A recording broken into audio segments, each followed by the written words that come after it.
Oh, that's not even real. Yo, yeah, you know they have surprise backgrounds. What the hell is going on with your background? Apparently, I'm getting married. Did you know I'm getting married? Where's Anam? She didn't get an invite. Hey, yo. Oh. Anam changed my Zoom background. Okay, I'm like, yo, what? I'm like, what leftist money you got to get a second wife? Because we don't have, the rest of us don't have it. So, like. Yeah, I know. I don't know if I've convinced her yet. Hold on, I gotta. Settings, virtual background. Keep it, right? Keep it. I'm too through. Crazy. Yes. Yeah, no, I didn't get it. Oh, you need to cover your camera. Okay. Hold on, I'll be right back.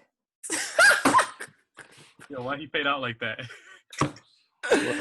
So you do know, like on Zoom, you can change your background, right?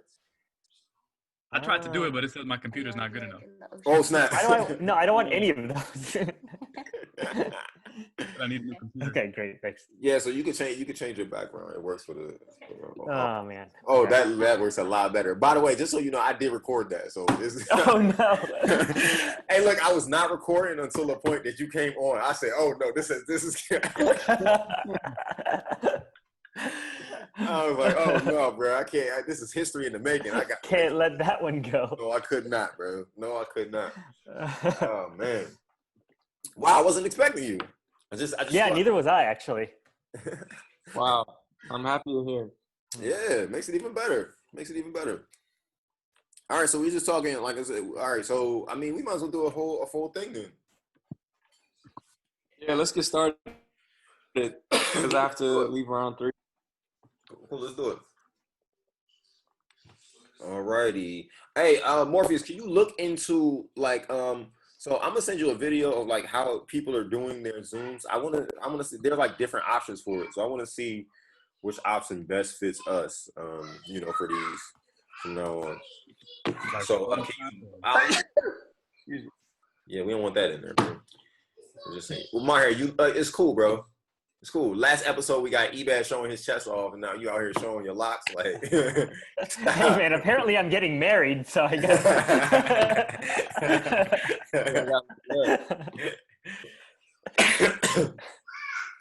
All right, cool. Yeah, wow, this is surprising because I wasn't expecting you to be here, so I don't know what to exactly. All right. Anybody got a topic? Come on. I'm open to discussing anything. Whatever. Yeah. Come on. Hey, Morpheus, you got a topic for us? Morpheus, you got any questions or anything? Any like philosophical questions or anything like that? Yeah, go ahead. Oh, philosophical. Oh, I don't know if it's philosophical, but okay, slide whatever. Y'all could make it philosophical if you That'll happen. I was gonna say like the first leftist performance, like first show y'all did. Like, okay, so here's what we'll do. We'll talk. All right, let's talk the first leftist performance. Yeah, let's talk the first leftist performance, and then we'll talk the first Ebad leftist performance. How about that? Yeah. All right. Yeah, I like it. Do it. All right, cool. I think it would also kind of be cool to not just talk about our first leftist performance, but let's also kind of go into like also our own first individual performances. Like what it was like when we were kind of like starting off in music. Yeah. Oh, interesting. So my first musical performance is the leftist performance, right? No. What? Yeah. Really? My very first time performing music. Huh. Yeah. Crazy, wow, right? I did not know that because yeah. you did like spoken word and stuff before that, right? Yeah. I had, but I wasn't like, and that's the interesting thing. I wasn't like this, this crazy ass spoken word artist, that everybody knew kind of thing. As I cocked my focus, exploding on my own recognizance, and then I'm out of it, poking.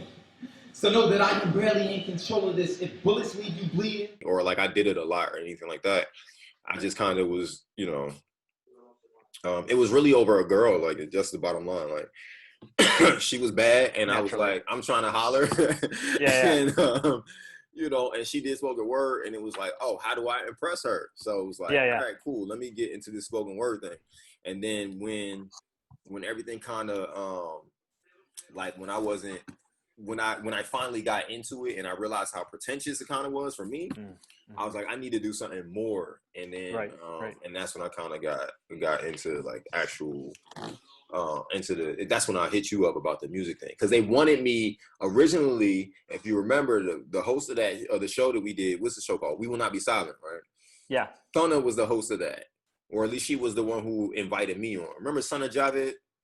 Yeah, right. Right. She was the host of that. And she essentially, she was just like, yo, you want to perform here? You know, and I was like, cool. And I hadn't done like real performances in a long time. I don't even know why she asked me. I guess most people had some idea where that I that come did some from? kind of, Sure. it really was kind of random. But, so like, that's what it was. My MySpace had like all my poems up. So that's why everybody was like, oh yeah, he could actually. So it was like, do you want to perform? And that's when I was like, hey, look, Bruce, you know, you want to come do this goofy ass performance with me real quick? And he was like, yeah, because I was like, I didn't want to do a spoken word piece. I was like, this is stupid. So that's literally where it came from. It really was like, all right, let's just go do something new. I was not trying to do it again. And it's interesting. I had another performance the very next night, and I did it, and I ended up doing it with a band because of how well I enjoyed the first performance. I ended up doing at least one piece with a band or something like that, and from there it was just like, all right, cool. This is it. He says as he drifts in bed, listening to lead, sips a sweet to the head, sips a lead to a spot. Yeah. Well, I'll tell you, I think it's like excessively rare for anyone's first musical group to like, you know, actually make it somewhere. Right. That's like having. That's like meeting a girl in kindergarten and getting married to her. Right. I've been in love with this girl for a long ass time. It hasn't been. You know, it's been an interesting ass relationship. I'll say the least. Yeah. So what even made you say yeah? Yo? I was just like, oh, it's this nice guy that I've seen in, you know, the MSA, and you know, and you were just like, yeah, like this is goofy. Wait, what do you mean? Say yeah, like when I asked you, what made you be like, yeah, let me go ahead and do this? So we didn't know each other. No, we didn't. We didn't really know each other that well. I don't know. Part of it is like I'm a yes man. I mean, in terms of like, no, like genuinely, when someone comes with like a project and they're passionate about it, you know what I mean? If someone else is like passionate about something and is contagious, and that's what it was for you, you know? Like, I know right now we're kind of like playing it down a little bit, right? But let's be honest, when we were like first thinking about it, we're like, hey, this is performance, you know, like this could be kind of cool. And we were really, I don't know, like at the time we were, it was kind of cool to kind of be a part of that. Yeah, it was. And so, college, like that college years, you know. Yeah, for sure. Looking to get involved in being a part of like groups. So that was the interesting thing. I actually tried to start a few like bands before then, right? And there was like this white dude that was in it, and there was a time where what's the brother's name? Hasnat. Remember him? Oh my God! Yeah. Yeah, it was a time where he and I were talking about like trying to do something or something like that. Yeah, sure. It just never. Because I played in one of his groups too. Right. Oh yeah, you remember that? Yeah. And that group was trash.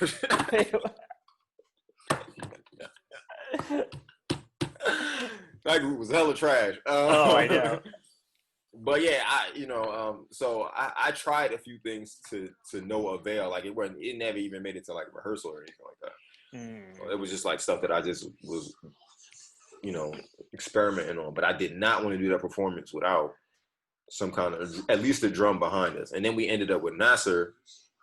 Playing bass? Playing bass. Yeah. No. That's...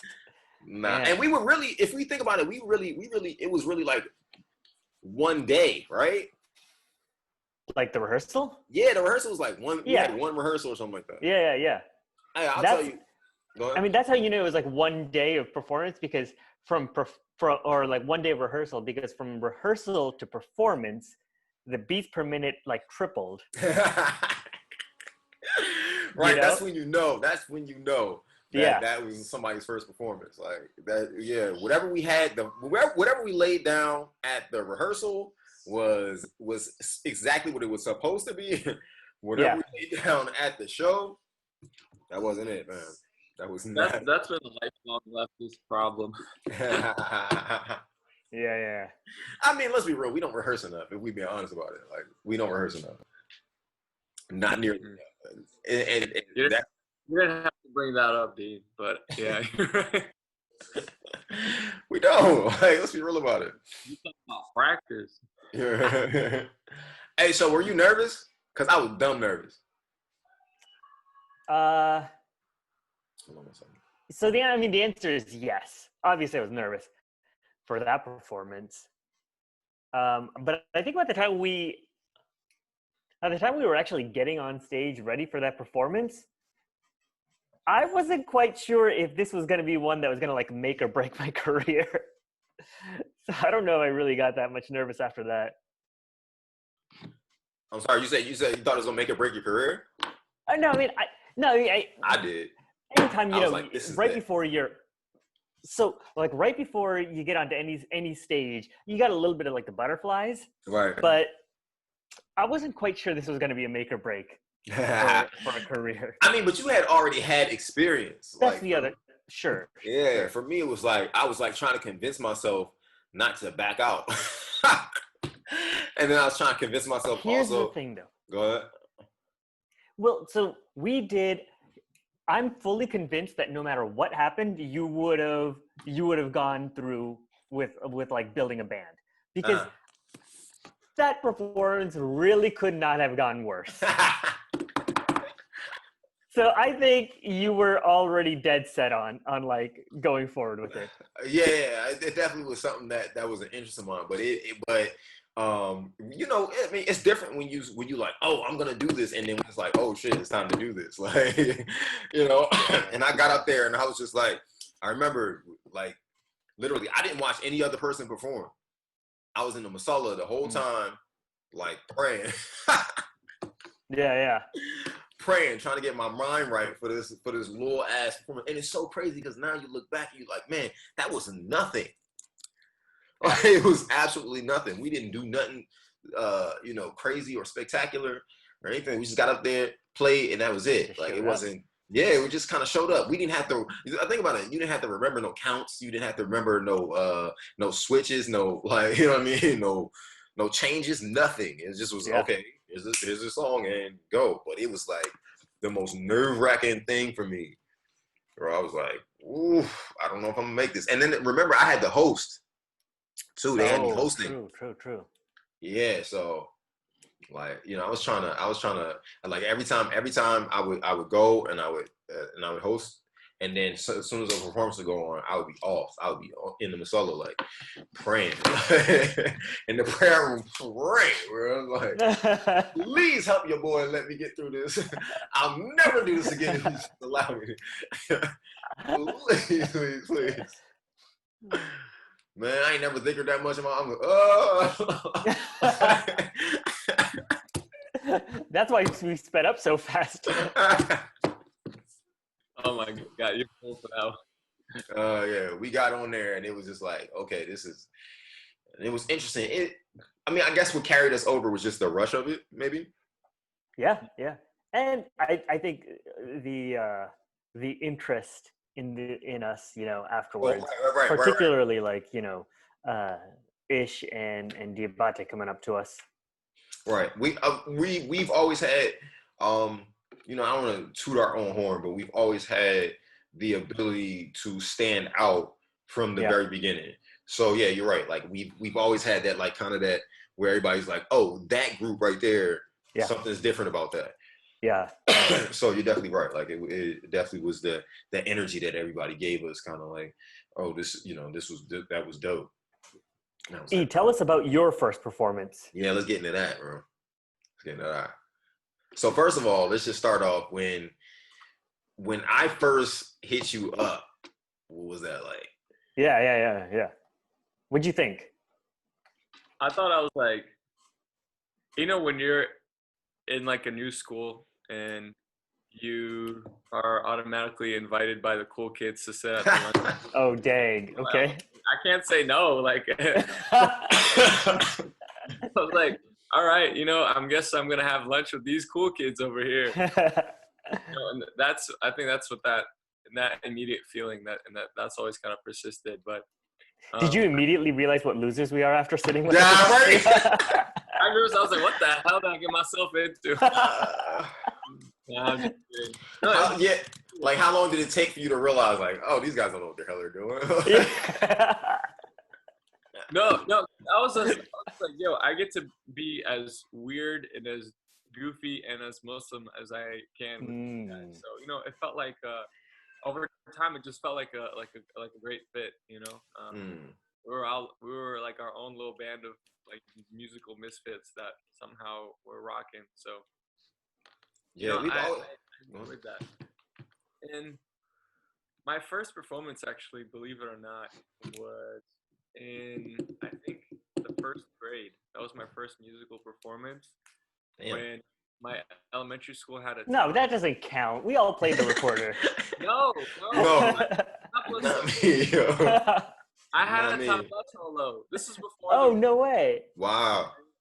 I was in first grade. We had a talent show at like 7 p.m. at night, you know, where like the entire gym was packed with families and, you know, people doing all sorts of acts. Like we were all like first graders.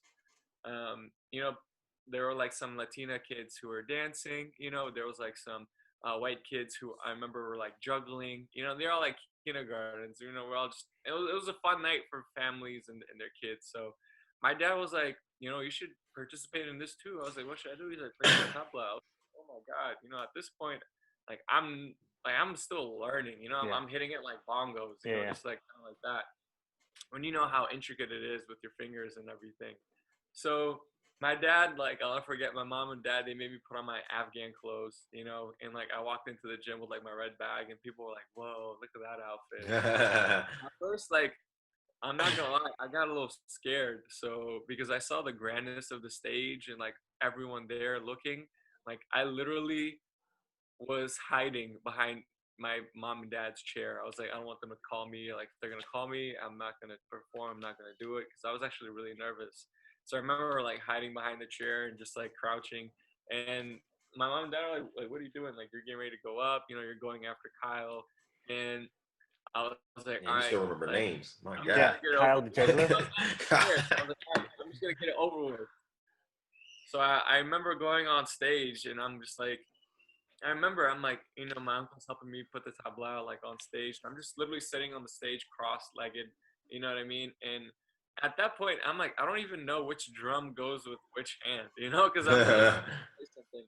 That's why I'm right-handed, but I drum left-handed when it comes to the tabla. So, because I didn't know what drum went with what hand, you know, and they put, you know, the sound guys came, they put the mic on it, and I'm like, all right, let's do something, you know. So then I just kind of started playing the way I knew how, and I was playing at home. And then before I know it, like I'm keeping a beat, you know, and I'm nervous as hell. But then the audience, like I see my teachers who are also there, like cheering and like clapping to the rhythm, to the beat that I'm playing. Like I see my parents and my mom happy, like my uncle happy, and like I'm like, for some reason it kind of clicked. I was like, I'm not scared anymore. Like I'm not nervous anymore. And I feel like that's when I first really learned to appreciate the stage and to enjoy it and just kind of like take the energy in.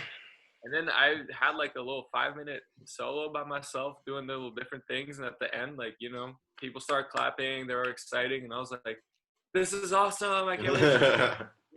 And then I like, that was that. That's what I remember my first performance being. And I think then I've developed that, like, that love of performing, that love of being on stage. And, you know, ever since then, like, I do get, like, a little bit nervous before shows, but not to the extent of, like, sweating or really anxious or anything. Like, I love it, you know? Like, I love it. I get anxious, but I don't. So the only time I get nervous is when we haven't rehearsed, right? When I don't feel like we've done enough to cover over the stuff. Right. Then I'm like, I don't know, right? But there's sometimes I still get anxious just because I'm like, all right, let's go kill. Like, you know what I mean? It's just, you know, it's just a natural instinct. But no, I don't really get nervous like that anymore. Yeah. Mm-hmm. Yeah. And I don't know if it's like we're that talented or we've, you know, performed these like pieces for years now, or if it's we've just come to a point where like, yo, we've winged it enough, but like we'll be fine. Hey, look. Or we've done so many crappy shows that we realize that it doesn't really hurt us that much.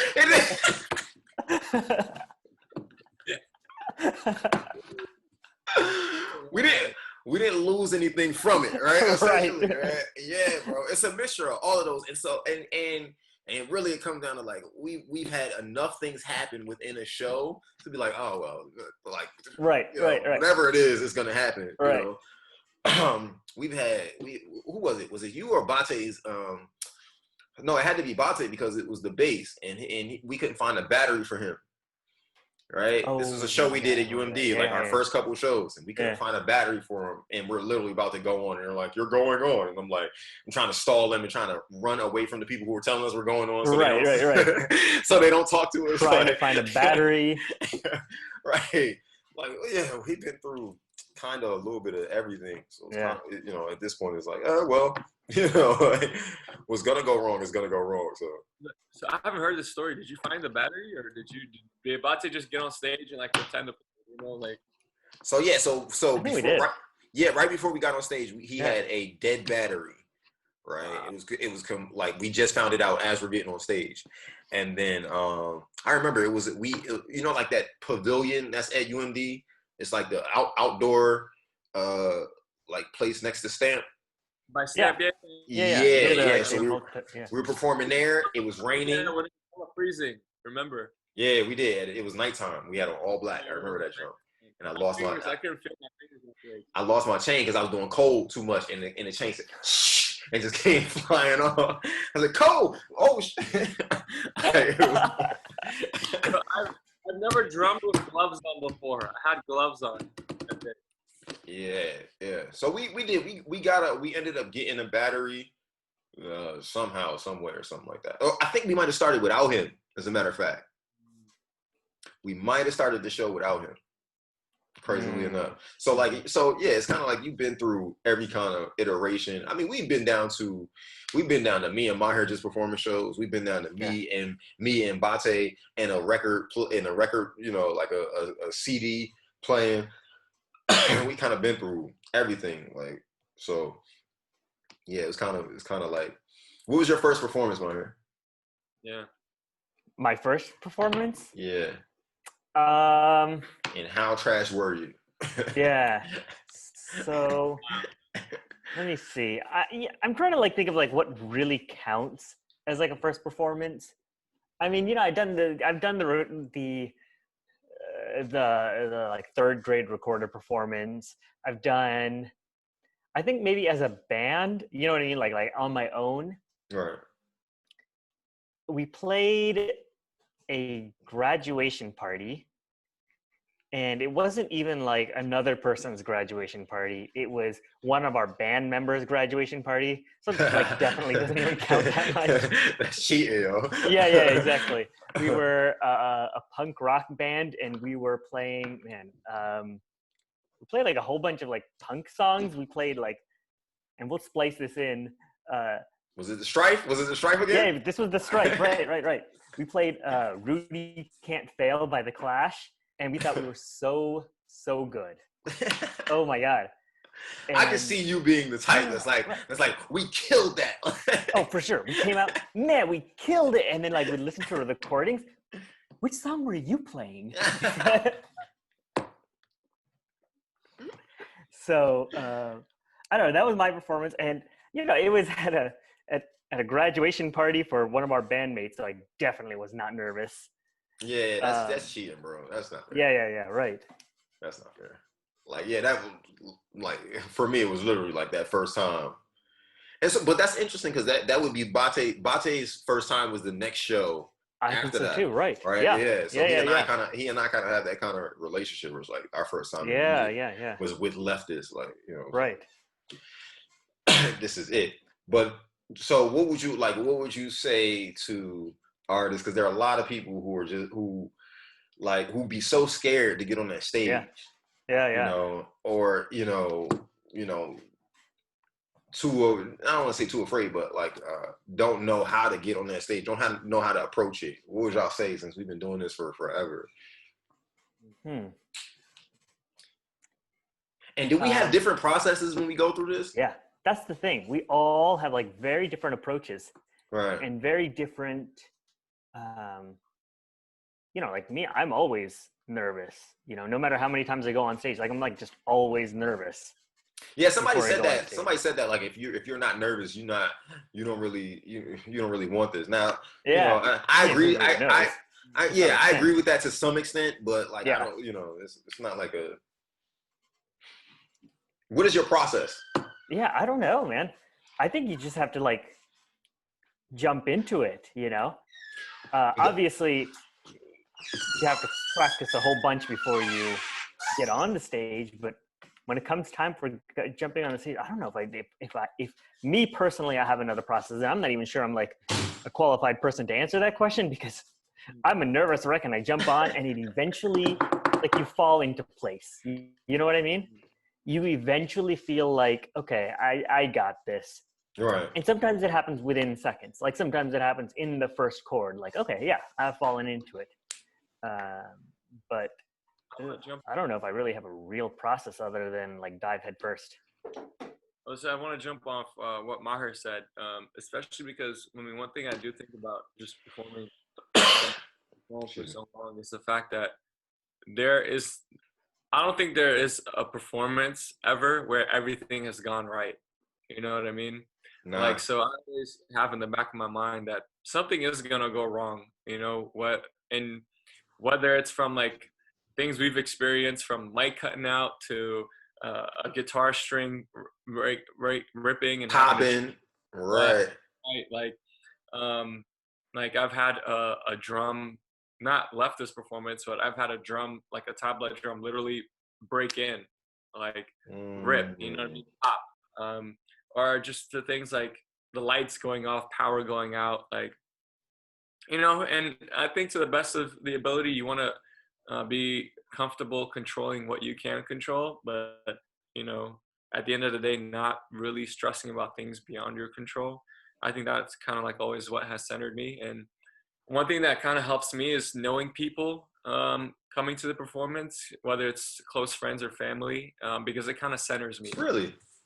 Yeah. I feel like sometimes, like, if they have, especially not when it's like the first time, of course, I get a little nervous performing in front of my friends and family for the first time, but if they have come to previous shows and, they've been supporters, I think to me it's very centering, because it's like, I'm not performing for a brand new crowd, and it's still, you get to the year, so that kind of helps.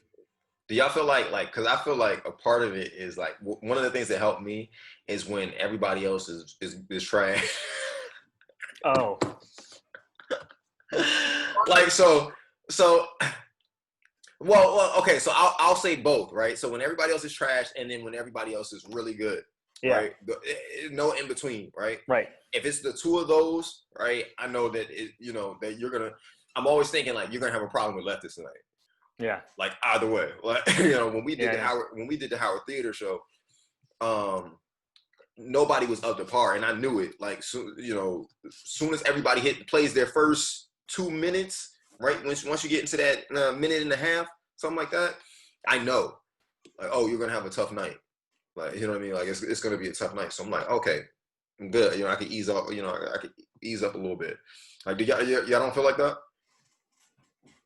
No, not really. I don't pay attention to the other performances. I feel bad, but I genuinely don't pay attention at all. And it's not because I'm not into it. It's because I'm a nervous wreck. You know what I mean? But it's no matter what. I don't know. Say again, E?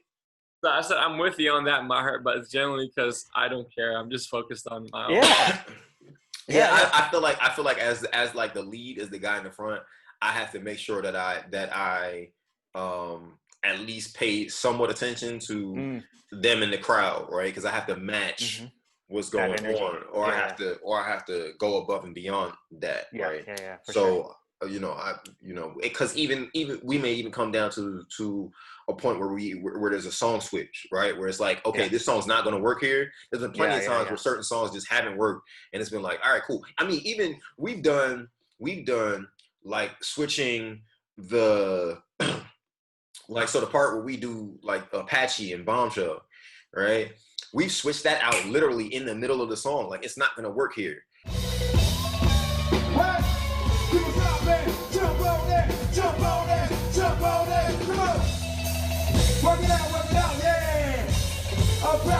Right? All right, let's get rid of it. Let's go to something else, right? So I usually have to try to pay attention and gauge that kind of stuff. So that's why I'm always looking like, all right, cool. What is everybody else kind of doing? Now, I don't spend too long on it, but I definitely, like I said, within those first 2 minutes, I already know. Like, I already know what the deal is. And don't let us go first. Like, don't let us go first. Yeah. Right. I'm going to set the tone so damn high. Yeah. Right. It's a good way to ruin a show. So. That's my favorite thing to do. Yeah. Going first and not going last either, because by the time we go last, people have left, and so that's happened too much, bro.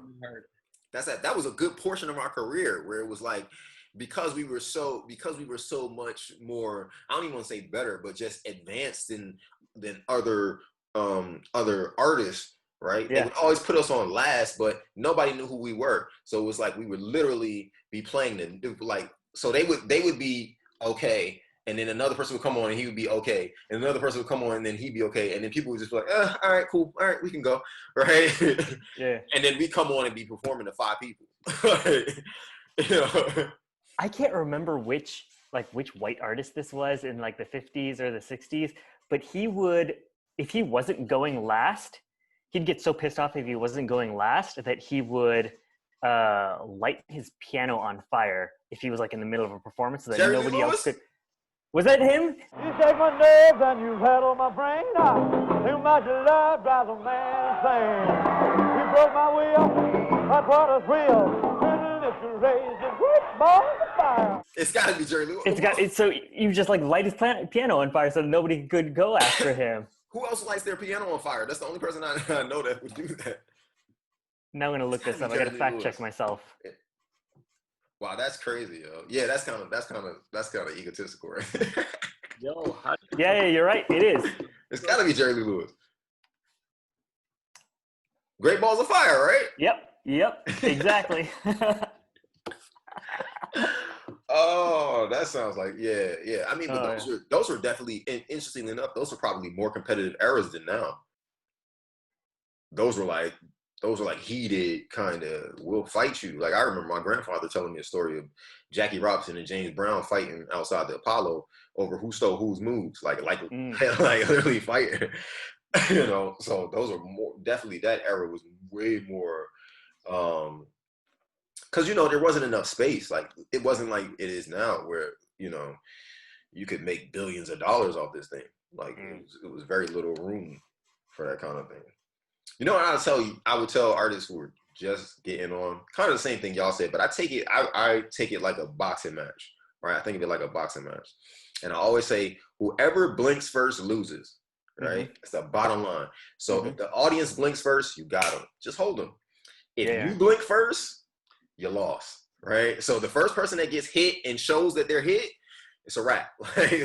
That's it. So when you get up there, have the confidence, and you'll see when they switch, right? Because you know how that works. Like, they'll get up there, they'll sit there, and the audience will just be like, right? But you'll know when they start to, they'll stare you down.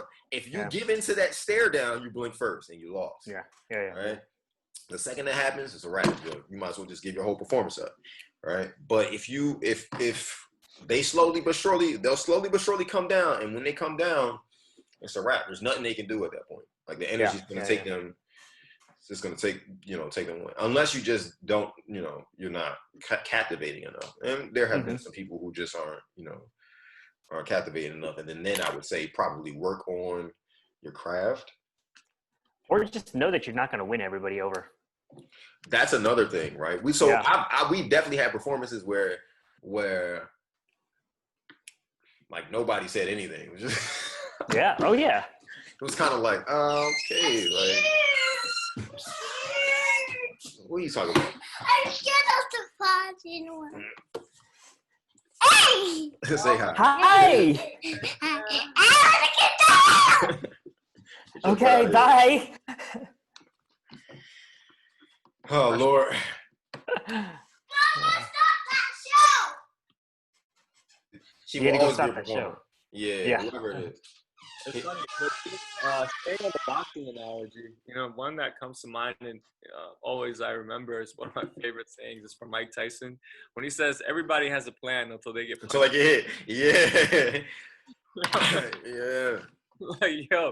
Like it's the truth, and like that punch to the mouth can be in the form of anything that that you didn't see coming, right? And I think it's definitely paramount to performing as well, because it happens, and you just continue going, just keep punching, just keep moving, keep at it. I know I shouldn't be. Oh, go ahead. No, I was gonna say it's just funny how many boxing analogies you can do with. That's true. I mean, I think my father always said sports is a metaphor for life. Yeah. And so I think that's where essentially, like, what it comes down to, like, all of them have, like, there are very similar things that are going on with that. I want to say, like, I'm like, I don't want to have this happen to me, but I'm like waiting for the point where I fall off stage.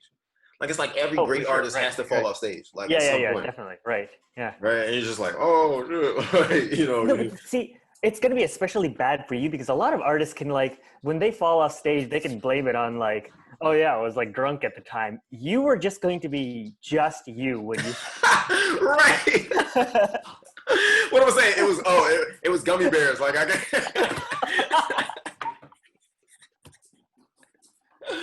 Oh boy, you are 100% right about that. You were like, what happened? I just, I slipped. So you know what? Right, that's almost happened to me before. When we did the Penny Appeal show, the first show, the Virginia show, right? I came out thinking I was the dopest, right?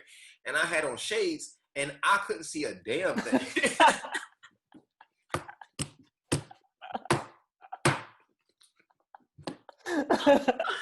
So you know how good this is when I know, okay, I do this, right?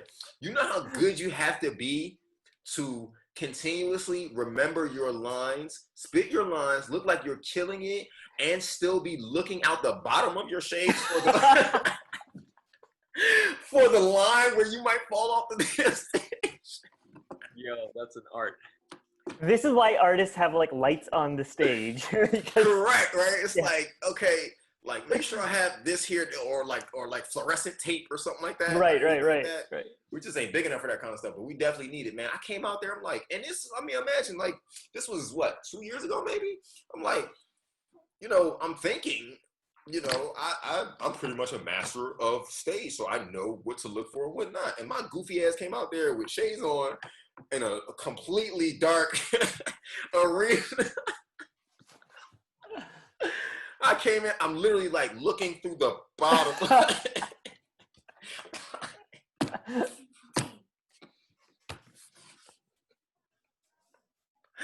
Hey, yo, I was like, I will not fall off this damn stage. They would not hit me. Oh, no. Especially, like, I had some family members in the oh, they would never let me live. Oh no! Never let me live. No way. Yeah. Oh, I would have heard that till the end of time. I would have never been able to get over that. I don't know how you. My eyes are hurting. During that performance? Right. See, I ain't the only one.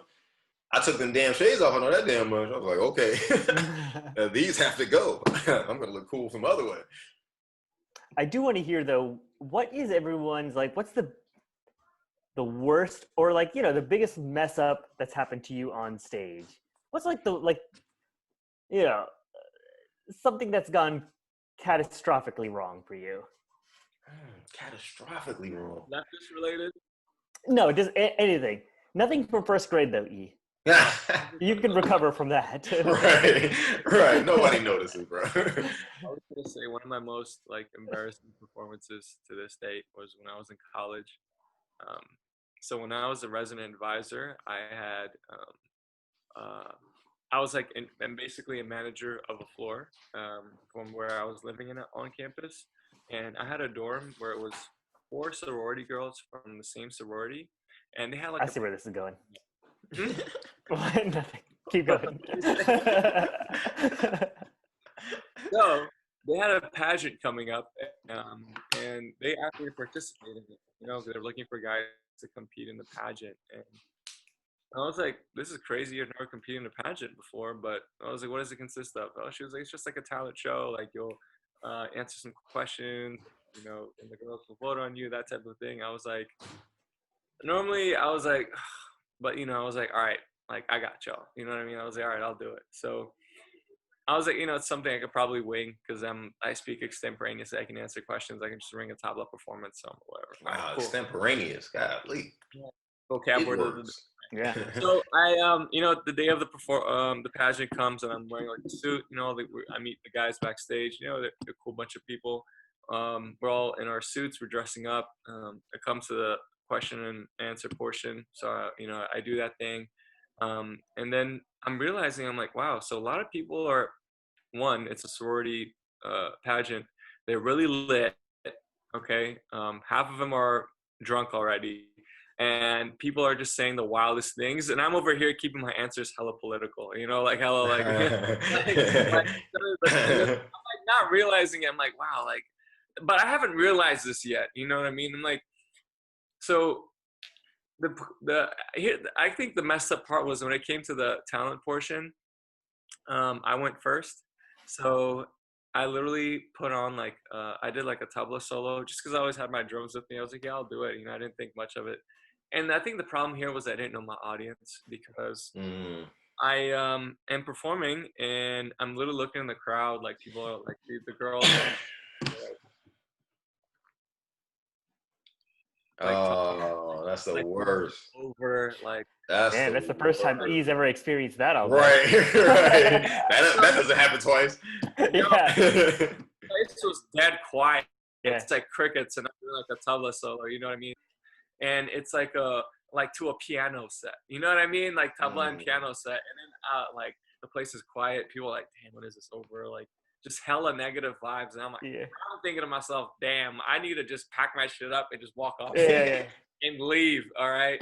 But that's not what happened. Like I literally finished and then I was like, you know, thank you. And I picked my tabla up. Like, dude, not even one applause. Like until like literally my 4 sorority friends that were there, I was a resident, they were just like, we should probably clap, you know, and they're like drunk at this time. They just started going like that.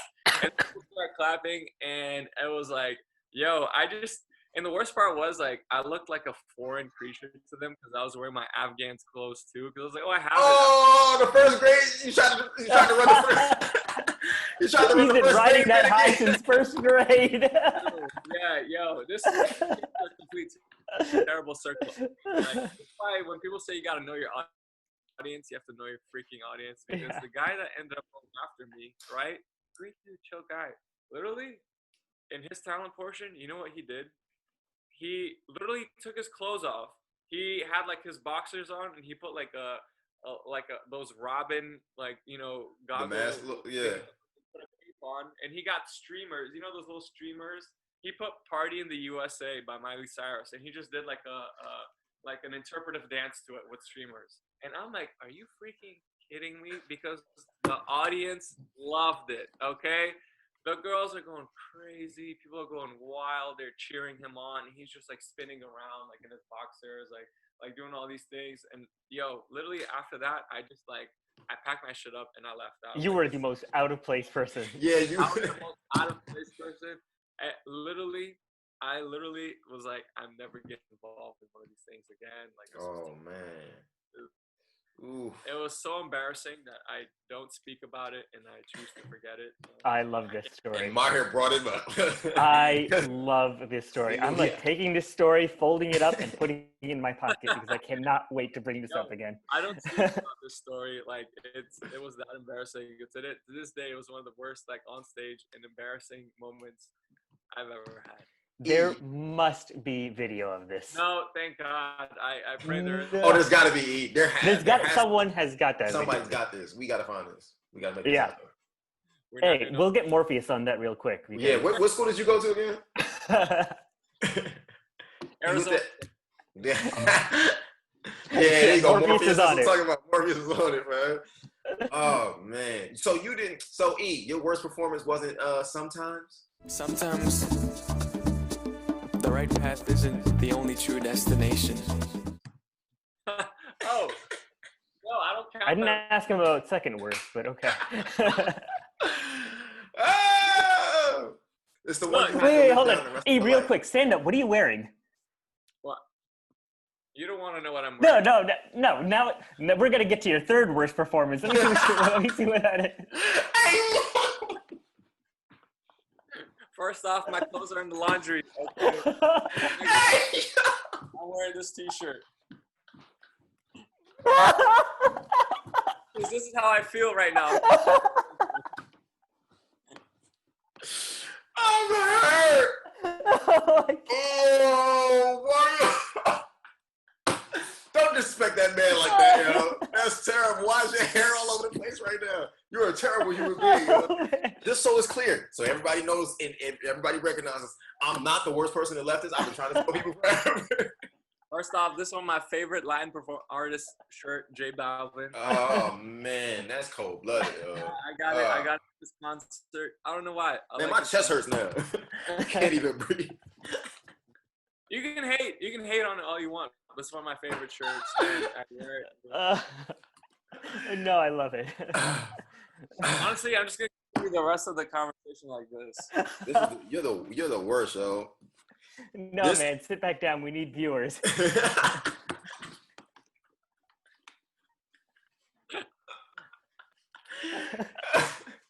my God. Who is that was the most disrespected I've ever been by Mahir. Most disrespected. Well, I guess I go next then. Oh my God, Yeah. This is terrible, yo. You can try to top that, but Nah, I kept it clean. I kept it classy. I'm good. Yeah, mine was it was spoken word actually, and this is what made me actually stop doing spoken word. Like I like to say that, like I like to say it's because it's like because I thought they were all pretentious. Well, it was part of that, and then it was also because they wasn't feeling me. Like it was one of those situations where it was one of those know your audience kind of situations. Yeah. And I had just come off. I was hot too. Like I had just come off winning like a talent show where like I got second place. That's where I met Lauren actually. She got third. I love to say and make sure everybody knows that history. She got third. I got second. Right. Just so it's clear. And I went back to Jersey because old girl, the baddie who was in the poetry, they had a poetry event or whatever, and I would usually go to her events and other events like it. But this time I was going to, I guess, like a different event. Like it was like a bigger poetry event or whatever, like with the real poets or whatever. I don't know what the hell you want to call it. But I ain't even had my stuff memorized, right? I was just trying to impress. Like I was just trying to impress the shorty, right? That was it. And I got up there.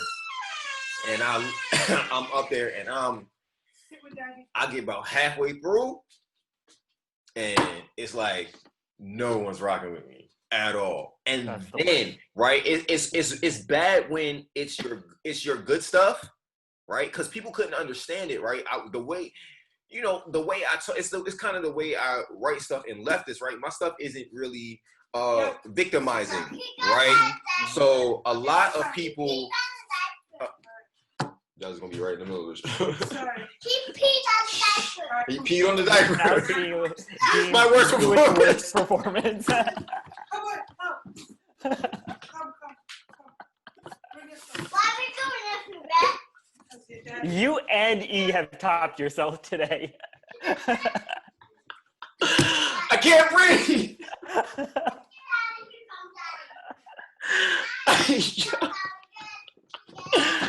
Oh, why why we invite you on here, yo? I don't know. And you can't say anything. You came on here with a hula and a luau in your background. Don't say anything. Don't forget that. You had a Muslim luau. You can't say anything. Your worst performances are at my wedding now. So like I said, so it's worse when you're like, so none of my stuff was like, I'm a victim. Everybody got up there and they were like, I hate this, and all these years I've had this happen to me, right? And so I get up there with my, my non-hate speech, right? Like, we could be together, we could bring things together, kind of thing. And it's worse when your best stuff doesn't hit. Yeah. And then you know that you're going into, because you're a feature, so you're going into stuff that you're going into stuff that you haven't memorized, right? Because all your best stuff is gone, right? Yeah. This is what I learned. This is what I learned, like parody and stuff like that too. Like, okay, don't throw all your best stuff at them straight out the gate, right? But I went into my other stuff that I hadn't even memorized, and I blanked, and it was like, okay, this is the night where I've officially finished doing this, and I ain't do it for another 2 or 3 years maybe. I stopped. I was like, I'm done. Nope, that's it. After winning, whatever it was, all that kind of stuff, I was just like, nope, I'm done. You got the girl at least, right? No. Okay.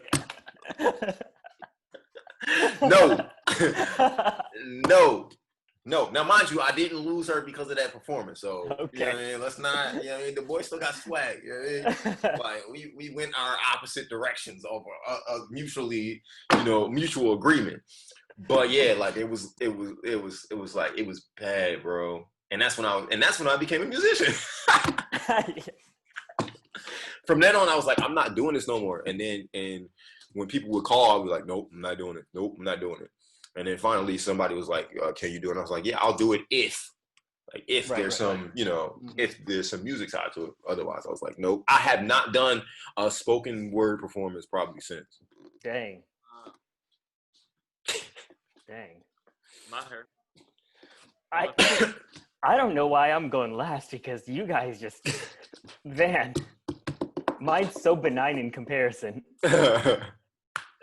But I do remember in college, I was with one group. We played like Indian dance music, and so we were going to a show in Philly, and it was pretty last minute. Like normally it's like a big 6-piece band or something like that. We were just going with 3 of us, and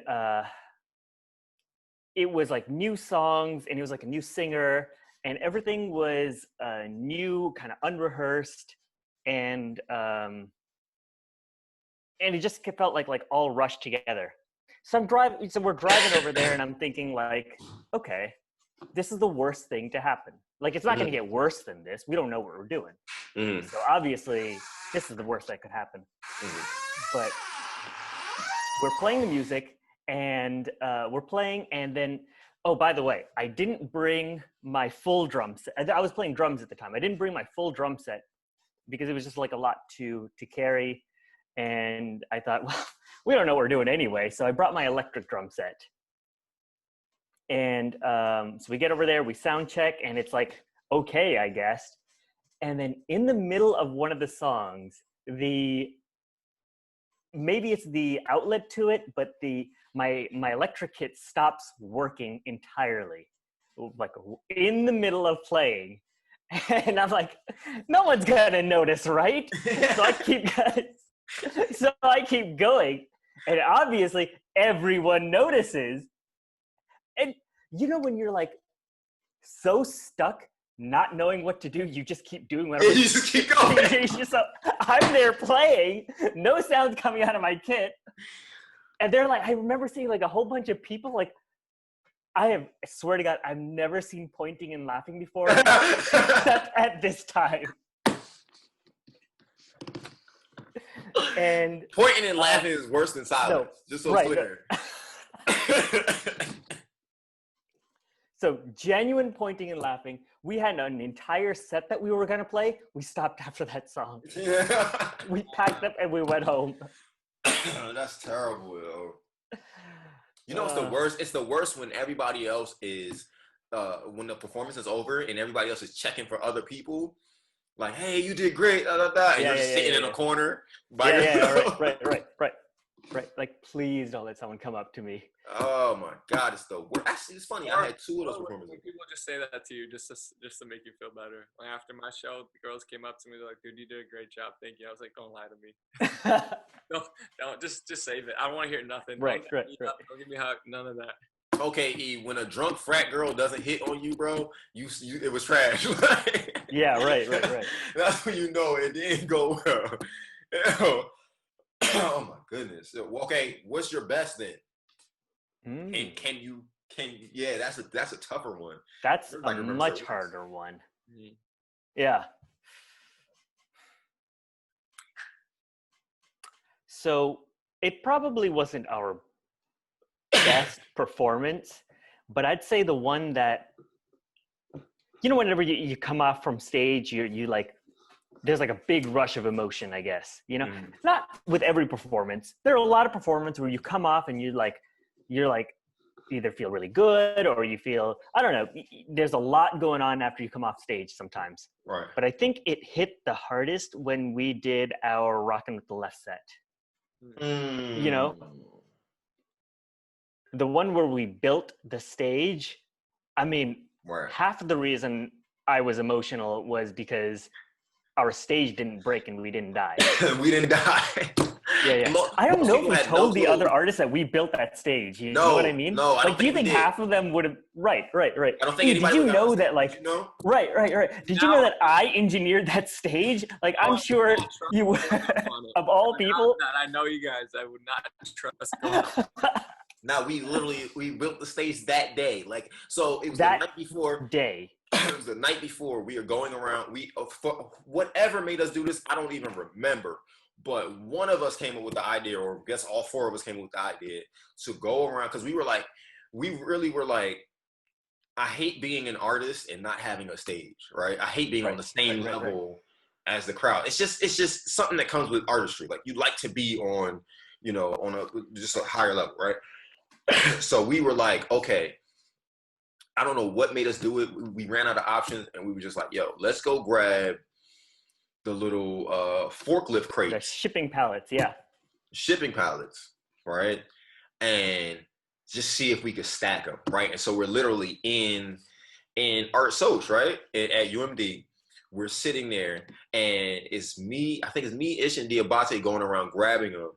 And Mahir is calculating how they would all fit together, basically, right? These are like the labeled, yeah. The big pallet crates. That's it. We're just putting them, stacking them. So Mahir is like labeling, and so we had like a board or something like that, like covered them all or something like that. We bought a board, tarp or something. Yeah. No, we bought a full board, and we were gonna nail it together the day of the show. Like, this is literally the next day. So we literally just had a bunch of crates. We took Diabate's father's van. Yep. Right, and we rode around UMD midnight campus on University of Maryland. It was just going to wherever we could find like those crates, especially like, you know how they're usually at like garbage dumps and things like that. Just going around grabbing them, putting them in. Some of them didn't fit. Like, we're just slowly but surely. And Mahir's like adding extra numbers and all that kind of stuff for them. Crazy, bro. And I remember when we were like, looking at some of the crates, and we were like, there's a possibility that this will break. Yeah, let's take this one. We had a few extra options too, because we're like, cause Mahir literally had them in place, and he's like, this is D1, this is A1, this is A3, right? Yeah, and so we made sure that each one, when we got to the, you know, what was it, the North Center, we made sure because we didn't even know if the stage fit like the width of the place. We didn't measure it out. No clue. Yeah. We had no clue, and there was one brother there who was so crucial, because he came with a carpet and like a tarp or something like that. Right. Yeah. Exactly. And we were able to cover it fully, because imagine, like, with the crates, you could just step through them, right? Yeah. So if that board breaks, you're stepping right through the crates. He came through with a carpet and like a tarp, and it looked like an official stage.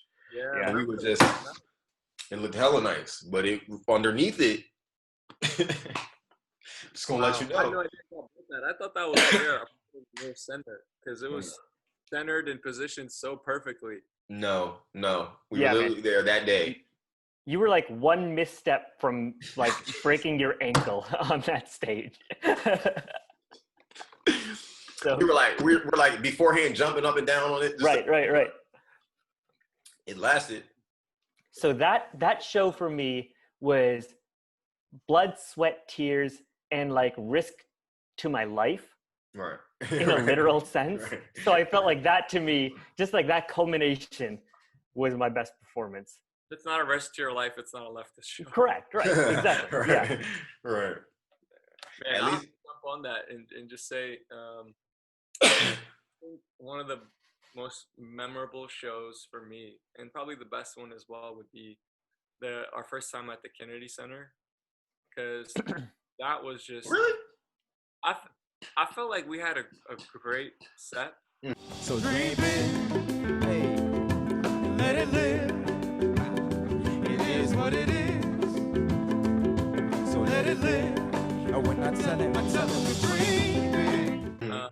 We had a great platform, like just the behind the scenes, the preparation, the performance itself. You know, the fact that it was like recorded so beautifully. You know, like we have the footage, you know, with different angles and solo cams and my solo, you know, when we came out there, like that one was a hit, even though it was like unrehearsed, like just.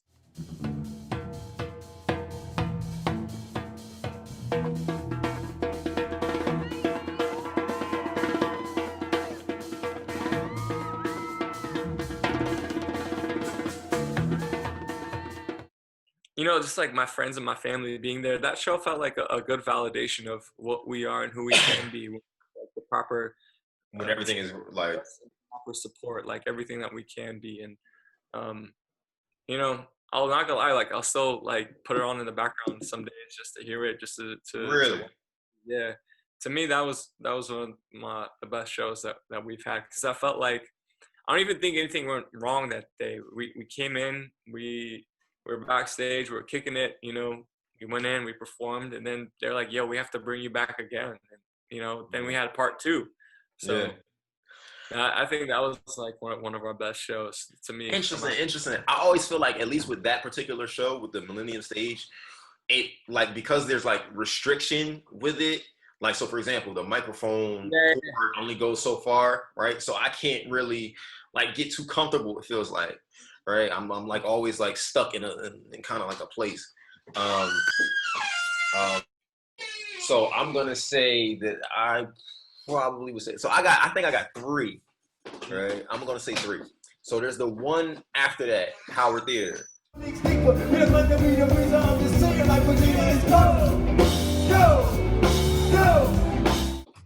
Yeah, right? Howard Theater, we were blazing, like whatever.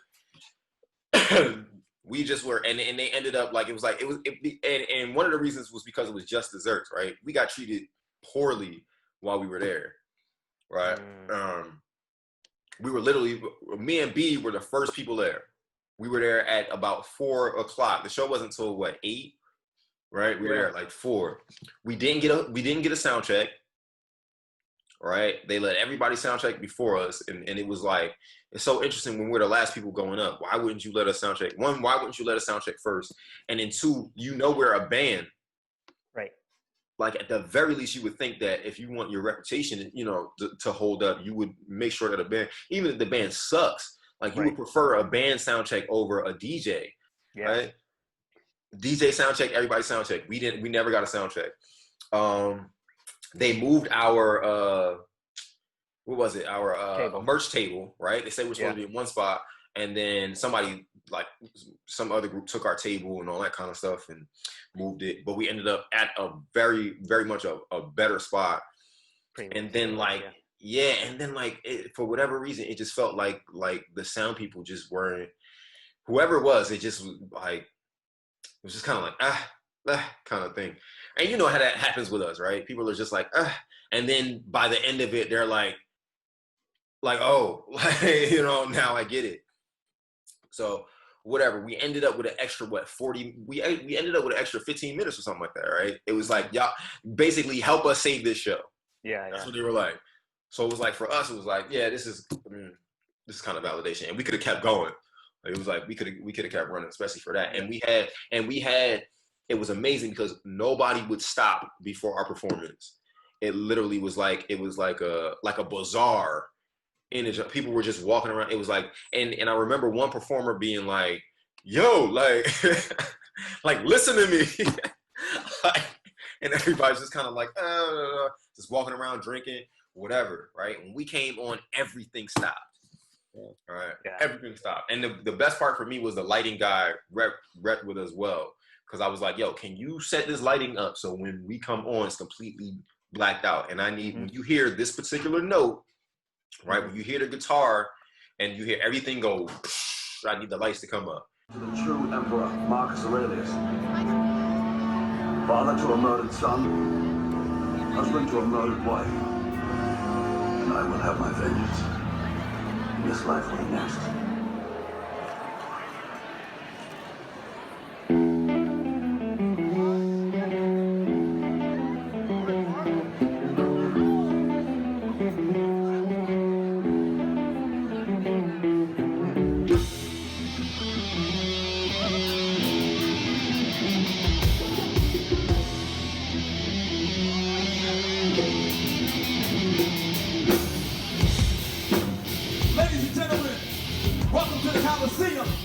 Right, and he rocked with us for that.